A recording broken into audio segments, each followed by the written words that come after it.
Bonsoir et bienvenue à tous sur Afrique Libre. Ce numéro est une émission spéciale sur la situation actuelle en Haïti. L'équipe ne change pas. Je suis en co-animation avec Senami Kosiwede. Bonsoir. Bonsoir Maoulé. Nous avons également notre chroniqueur politique attitré, Kemi Seba. Bonsoir. Bonsoir Maoulé. Le 7 juillet 2021, le président haïtien Jovenel Moïse a été attaqué dans sa résidence à Port-au-Prince, capitale du pays. Bilan, le chef de l'État haïtien assassiné sur le champ et son épouse grièvement blessée. Si les motivations ou mobiles derrière un tel meurtre ne sont pas encore totalement élucidées, le point de vue de notre chroniqueur politique Kemi Seba nous en apprendra certainement davantage. Alors Kemi Seba, qu'est-ce que vous pensez de ce meurtre? Ma très chère Maoulé, bonsoir. Mon cher Senami, bonsoir. Bonsoir Kemi Seba. Et à tous les téléspectateurs et toutes les téléspectatrices, où qu'ils soient, bonsoir. Il y a tellement de choses à dire sur ce drame qui s'est déroulé, ce drame politique. C'est au peuple que je pense en priorité. J'adresse mes condoléances à tous les Haïtiens dans leur globalité parce que, qu'on le veuille ou pas, même si je sais que le président Jovenel Moïse était l'un des plus contestés de l'histoire récente du pays, quand on tue un président, on tue un pays. C'est important de le dire. Même si Haïti est immortel et Haïti se relèvera. Il y a tellement de choses à dire parce qu'on ne peut pas comprendre la situation présente d'Haïti si on n'est pas dans une dynamique de chercher à comprendre la genèse d'Haïti. Haïti a été proclamé, est né, après une résistance noire extraordinaire. On peut citer des géants, Boukman Duty, féliciter. Ces géants de la cérémonie du bois caïman sur lesquels il y aurait tant à dire. On peut citer évidemment Toussaint, l'ouverture, et surtout Jean-Jacques Dessalines. Des géants qui ont fait en sorte que Haïti est devenu le symbole de la dignité africaine et afro-diasporique dans le monde. Ils ont été les premiers au 19e siècle à dire avec autant de dignité à l'oppresseur occidental et plus particulièrement à l'oppresseur français, l'oppression est terminée. Et notre peuple a décidé de se lever. Rien que pour cela, les Africains du monde entier, du plus foncé au plus clair, quelle que soit notre classe sociale, quelle que soit notre orientation politique, quelle que soit notre religion, quel que soit notre sexe, nous avons une dette éternelle vis-à-vis d'Haïti. Et ça, je tiens à le préciser devant caméra.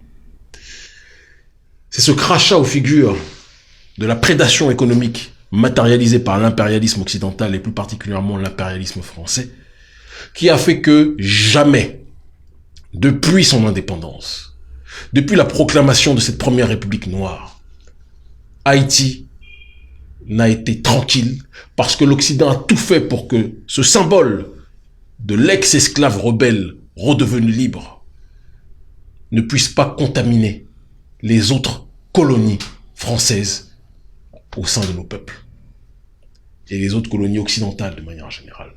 Il y a une sorte de consortium occidental pour faire en sorte de maintenir Haïti la tête sous l'eau. Parce qu'en maintenant Haïti la tête sous l'eau, quand d'autres nations songent à l'indépendance, on leur rappelle rapidement, vous voulez ressembler à Haïti? Vous êtes prêts à en payer le prix? Et il suffit de faire le tour des Caraïbes aujourd'hui.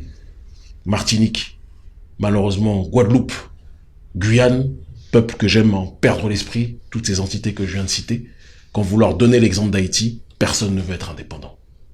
C'est ça la réalité. Parce que l'impérialisme français vous dit, le prix à payer, c'est d'être instable de manière perpétuelle comme Haïti. Mais Haïti n'est pas instable dans son ADN politique. Haïti est déstabilisé continuellement. C'est important de le rappeler. Il est déstabilisé par des forces extérieures qui ont des relais aussi à l'intérieur. Le relais à l'intérieur en termes de déstabilisation occidentale, ce sont ces familles, ces oligarchies syro-libanaises d'un côté, et aussi une classe, même si je n'aime pas moi j'ai toujours dit, et je reprends le propos de Malcolm, du plus foncé au plus clair, notre peuple est un et indivisible. C'est important de le dire. Mais il faut dire aussi que pendant la situation esclavagiste jusqu'à aujourd'hui, une caste de ce que l'on appelle de manière impropre les mulâtres, je n'aime pas ce terme, bourgeoise a capté les richesses, les ressources du pays, d'accord, les a capturées pendant que les 3/4 de la population vivent en dessous du seuil de pauvreté. Et donc la conjonction de ces forces, les familles syro-libanaises d'un côté et la caste entre guillemets mulâtre de l'autre, a fait en sorte que ces deux entités sont devenues les oligarchies qui contrôlaient le pays. Et vous ne pouviez pas être président sans être dans la main de ces familles. Jovenel Moïse, parce qu'il faut qu'on en vienne à ce dernier, à la base est un entrepreneur agricole. Quelqu'un qui avait pour projet, paix à son âme, d'assainir l'eau. Quelqu'un qui avait pour projet de travailler la terre et de faire en sorte que cette terre, dans un pays pauvre, ou du moins appauvri comme Haïti, puisse nourrir toute la population. Parce qu'il ne faut pas qu'on se trompe. Si le maître esclavagiste a pris cette terre, a tué les populations autochtones, a déporté notre peuple pour l'emmener là-bas, c'est parce que ces terres étaient porteuses de ressources. Il faut qu'on arrête de nous faire croire que Haïti n'a rien, ceci. Ça, ce sont des inepties. C'est faux. Si Haïti n'avait rien, il n'y aurait pas eu de déportation et l'oppresseur français n'aurait pas imposé l'esclavage là-bas. Et ça, Jovenel Moïse et plein d'autres l'ont compris. Donc Jovenel Moïse, qu'on a fini par surnommer l'homme de la banane, parce que à force de travailler la terre, à force d'en faire ressortir les trésors qui permettaient de nourrir une partie de la population, Jovenel Moïse avait acquis un certain succès d'estime auprès du bas peuple. C'est à partir de là que Michel Martelly a dit à Jovenel Moïse, tu seras le nouveau candidat du parti présidentiel. Mais le problème, c'est que lorsque Jovenel Moïse accepte cette proposition, Jovenel Moïse, qu'il le veuille ou pas, accepte les tenants et les aboutissants. Parce qu'on ne devient pas président d'Haïti sans être capable d'accepter les financements des oligarchies qui volent les ressources d'Haïti. Les deux facettes de l'oligarchie prédatrice financière que nous avions citées précédemment. Et ce faisant donc, Jovenel Moïse se fait financer sa campagne et devient président de la République d'Haïti. Mais lorsqu'il arrive au pouvoir, Jovenel Moïse déclare qu'il veut lutter contre la corruption. Et malheureusement, il y a un bug dans la matrice, un bug dans la réflexion. Puisque Jovenel Moïse déclare qu'il veut lutter contre la corruption, alors que c'est malheureusement ces lobbies de la corruption qui ont contribué à faire de lui le président. Et donc dès lors, dès le départ, dès qu'il a dit qu'il voulait lutter contre la corruption, Jovenel Moïse a vu son régime être, et ses actions politiques, être parasitées. La population qui a cru au départ à Jovenel Moïse a vu en plus de cela le scandale, parce qu'il faut rajouter à tout ce récit, le scandale de Petrocaribe, où Hugo Chavez a financé Haïti, d'accord, pour que ces derniers puissent sortir du chaos dans lequel ils étaient. Il y a d'autres pays aussi qui ont connu ces financements, et malheureusement, ces financements, ces fonds ont été détournés, encore une fois, par les familles prédatrices et des politiciens qui leur sont soumis, corrompus, que nous avions cités précédemment. Ces différents facteurs ont fait que Jovenel Moïse a été vu comme un symbole de la corruption par la population. Moi-même, lors de mes divers voyages à Haïti, lors des diverses manifestations, la population disait qu'il n'en voulait plus de la classe politique dans son ensemble, y compris de Jovenel Moïse. Il faut qu'on soit capable de le dire. À cela, lors des manifestations, s'est rajouté le facteur des gangs qui sont venus réprimer justement les manifestants qui luttaient pour de la justice sociale, qui luttaient pour la fin de la corruption. Une partie de la population, il faut aussi le dire, était manipulée par une opposition qui elle-même était financée par les diverses familles qui voulaient, plus que jamais, rendre ingouvernable Haïti pour pousser Jovenel Moïse à se taire sur les questions de la corruption. Donc Jovenel Moïse, qui déclarait vouloir lutter contre un système, était vu par le peuple comme un garant de ce système. Parce que ce système avait tout fait pour rendre le pays ingouvernable de telle sorte que le peuple voit Jovenel Moïse comme la cible prioritaire. J'ai assisté aux manifestations et je peux vous assurer que le ras-le-bol de la population était légitime. Quand ils finissent par crever de faim, ils voient leur pays déstabilisé de A à Z, ils ne vont pas vous dire « oui, un tel dit qu'il veut, mais... » Non, ils vont tirer sur tout le monde. À juste titre, malheureusement. Quand je dis tirer, c'est en termes de slogan et de revendication. On apprend par la suite que donc un certain monsieur Sanon, Christian Emmanuel Sanon, si je ne m'abuse, médecin haïtien qui vit à Miami, aurait engagé donc les mercenaires, ou une partie d'entre eux, pour, au départ, soi-disant, assurer sa sécurité. L'objectif était de faire un coup d'État. Ils disent que le but était simplement de l'arrêter, M. Jovenel Moïse, mais j'ai envie de vous dire que si vous vouliez arrêter quelqu'un, quand la personne n'a pas d'armes, vu le nombre qu'ils étaient, ils auraient très bien pu l'arrêter et essayer de faire le coup d'État. Non, ils l'ont exécuté, je pense qu'ils essaient d'atténuer leur peine. Mais le vrai problème, ce n'est pas de savoir si Sanon est coupable ou pas. Il l'est, de toute évidence, sinon il n'aurait pas été livré. Mais le plus important est de savoir quelles sont les ramifications entre Sanon et les oligarchies que nous avions citées auparavant, des oligarchies prédatrices à Haïti, qui volent, qui spolient les ressources de ce pays qu'on présente comme le pays le plus pauvre, alors que c'est en réalité un pays appauvri. Et donc, le vrai fond du problème sera que la population soit dans cette démarche de se tourner contre la véritable plaie de ce pays, les véritables relais de l'impérialisme, que sont ces familles, ces oligarchies qui sucent le sang de ce pays. Donc le péché de Jovenel a été d'avoir refusé le ralliement, le péché qui lui a coûté la vie finalement. Moi, je suis, ma chère Maoulé, dans une démarche de refuser, dès lors qu'il y a la mort, de sanctifier quelqu'un. Parce que je pense que c'est aussi trop facile. Je pense que politiquement, Jovenel Moïse avait fini par devenir inopérant dans sa capacité à changer le système. Et ça s'explique, comme on l'a dit auparavant, par le fait que, et je ne nie pas la potentialité de ses efforts. Quand vous arrivez au pouvoir par une voie, et c'est ce que d'ailleurs disait le docteur Khalid Mohamed, quand vous arrivez au pouvoir par une voie, celui qui dirige n'est pas celui qui est assis sur le fauteuil présidentiel, c'est ceux qui vous ont fourni le fauteuil, qui payent le fauteuil, qui payent les factures, entre guillemets, j'entends par là, du système. Et ces forces-là n'acceptent pas que quand on vous mette à la tête de l'État, vous vous retourniez contre elles.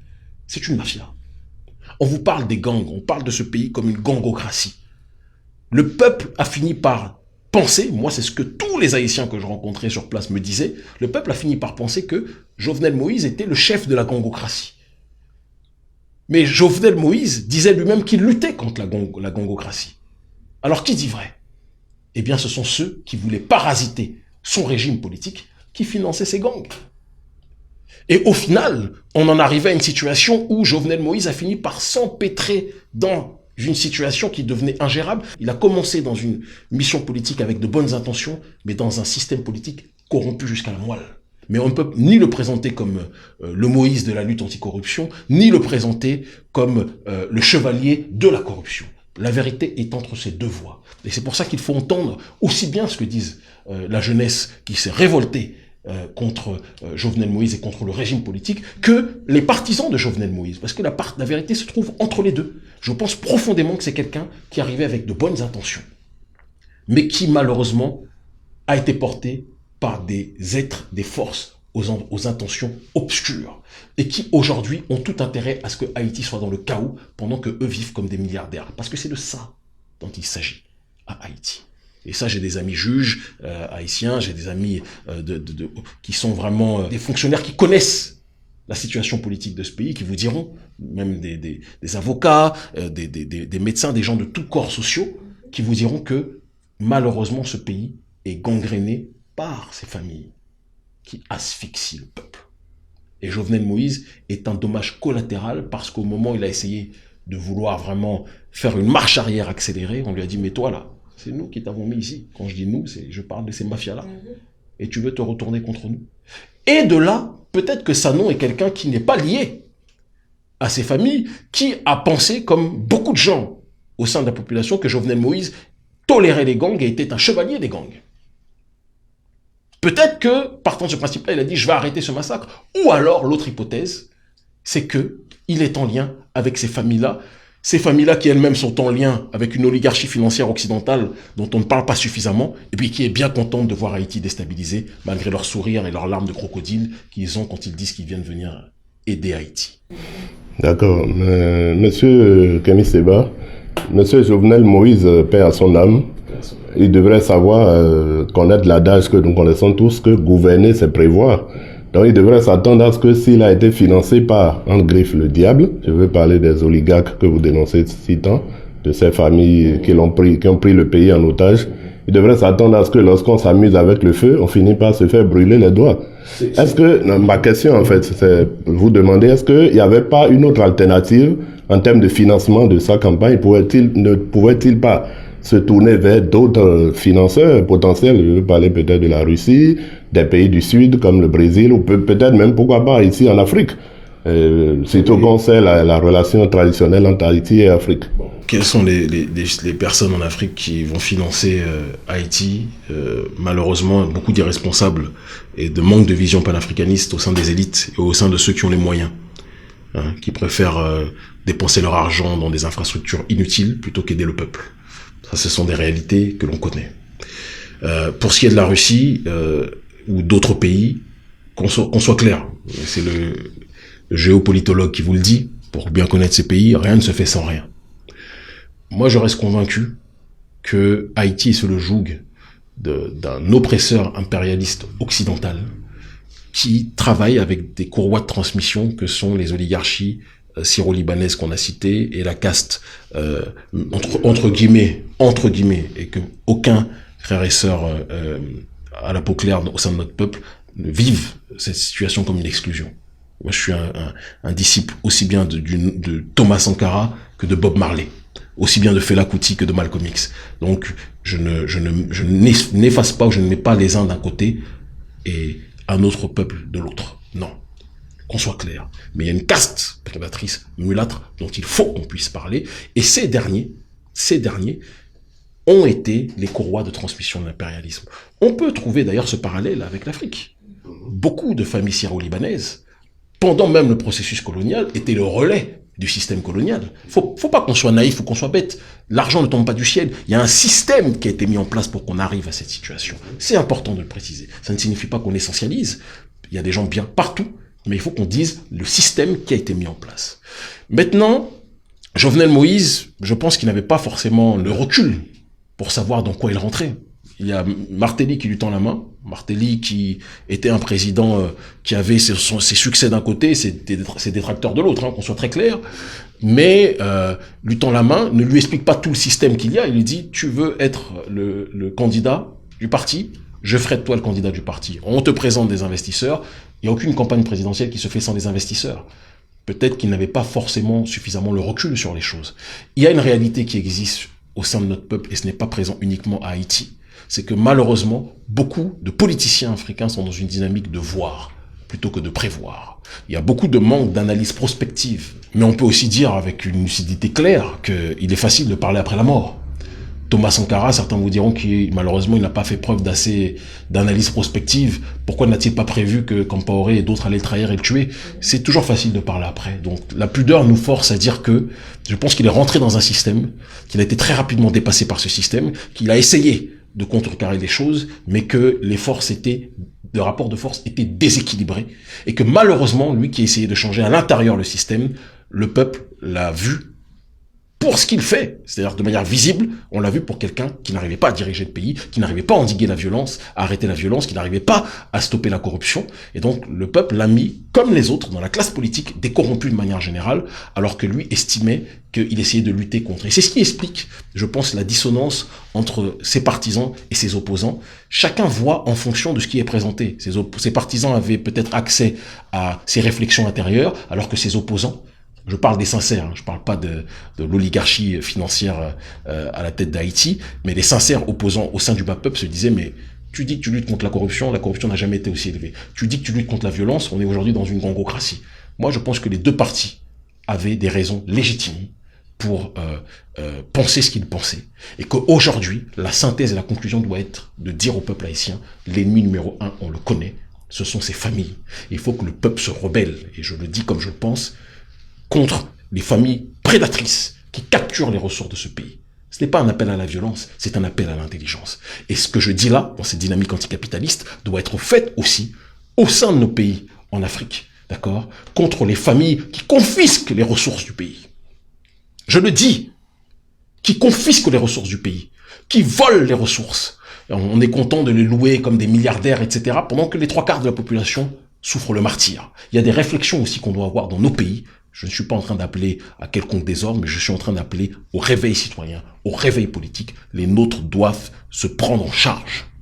C'est de cela dont il s'agit. Parce qu'il y a un proverbe qui dit, on nous dit oui, ce sont les Américains, les Français, ceci. Peut-être. Mais une civilisation n'est détruite par l'extérieur que si elle est rongée de l'intérieur. Donc, regardons à l'intérieur de nous-mêmes ce qui ne va pas. Quand vous êtes 10, une personne ou deux personnes volent 99% des richesses, c'est-à-dire que les personnes qui restent vivent en dessous du seuil de pauvreté. Le problème n'est pas extérieur, il est d'abord intérieur. Est-ce que cet appel d'intelligence n'entraînerait pas des violences dans ce pays? Moi, je pense que la violence quotidienne, les Haïtiens la vivent tout le temps. La violence économique, il n'y a rien de plus grave que celle-ci. Quand vous n'avez pas de quoi nourrir vos enfants, quand vous n'avez pas de quoi vous soigner, quand des gens meurent de la grippe, quand des gens meurent de maladies bénignes, parce qu'ils n'ont pas de quoi se soigner. Il y a des réflexions à avoir sur ce terrain-là. La plus grande des violences, c'est la violence que cette oligarchie fait subir au peuple haïtien. Et la plus grande des intelligences, c'est de résister contre ceux qui font en sorte qu'ils vivent dans ces conditions. Oui, vous en avez appelé à l'insurrection des peuples, notamment celui haïtien. Mais comment cette insurrection devrait-elle s'exprimer selon vous? Elle doit s'exprimer par une organisation beaucoup plus structurée de la société civile. Pour une prise de pouvoir? Et que cette société civile soit capable de constituer un mouvement citoyen réellement autonome, réellement débarrassé justement de cette finance prédatrice qu'elle est censée combattre, d'accord? Parce que c'est ça le problème. Bien souvent, il y a des mouvements citoyens qui apparaissent en Haïti, mais ils sont financés par les mêmes qui corrompent le pays. Donc, il faut qu'il y ait un mouvement citoyen autonome qui puisse se créer, d'accord? Et qui puisse converger politiquement, parce qu'ils sont la majorité, contre ceux qui détiennent les leviers du pouvoir. Tout simplement. On va dire que c'est simple à faire, parce que en réalité, on sait que ce n'est pas si simple. Mais la clé de tout, on en revient à la dynamique du panafricanisme, c'est l'unité. Pas l'unité avec tout le monde, parce que Compaoré, ceux qui disaient à Sankara, unis-toi avec Compaoré, c'est Compaoré qui l'a tué. Il y a des Compaoré très nombreux au sein de mon peuple, au sein de notre peuple, on les connaît. Mais il faut qu'on soit capable de s'unir sur des échelles de valeurs communes. Il faut qu'on soit d'abord capable de voir plus ce qui nous unit que ce qui nous désunit. Et si cette société civile autonome est capable de s'organiser politiquement, réellement, on sera dans une démarche d'avancer de manière beaucoup plus fluide. C'est ce que je pense profondément. Alors, M. Camille, selon les informations, l'épouse du président Jovenel Moïse a dit, et elle reste ferme sur sa décision, qu'elle continuera le combat qu'a commencé son mari. Vous pensez que ces familles dont vous êtes en train de parler vont vraiment la laisser faire? Ma chère Maoulé, il ne faut pas qu'on se mente. C'est en priorité le combat du peuple. Tant qu'on déléguera à d'autres ce que le peuple doit faire lui-même, rien ne changera. Personne ne peut en vouloir à Madame Moïse, la femme du défunt président, de vouloir honorer la mémoire de son homme et combattre politiquement. C'est son droit le plus absolu. Mais je demande, et j'en appelle à la jeunesse haïtienne, de s'organiser en un mouvement citoyen unitaire, autonome, autodéterminé, et qui combat ceux qui sont les véritables problèmes d'Haïti. Et ces problèmes sont constitués par ces oligarchies que nous avons citées. Il faut qu'on soit capable de le dire. Est-ce que ces familles vont laisser la population se lever? La population est terrorisée par ces gangs. Mais vous savez, la violence d'un jour n'est pas la violence de toujours. Et ceux qui sèment le chaos finissent toujours par recevoir ce même chaos. Je pense que le pouvoir de ces familles ne sera pas éternel. Elles ont l'argent, elles ont les moyens, elles ont les armes, elles ont les gangs. Mais il leur manque quelque chose, la légitimité. Le peuple a la légitimité historique. Au sein de ce peuple se trouve le trésor du panafricanisme. La fierté, la dignité, la résilience. Dès lors qu'on sera capable, et je dis on parce que nous sommes tous concernés par la situation de notre peuple à Haïti, dès lors qu'on sera capable de mettre nos différends de côté, dès lors qu'on sera capable d'avancer vers un même objectif. Et ce n'est pas de l'utopie que de dire ça. Une société civile, il y a plein de pays où des mouvements de la société civile ont réussi à se constituer et à prendre le pouvoir. Eh bien, je peux vous assurer que les choses changeront. On n'a pas d'autre choix.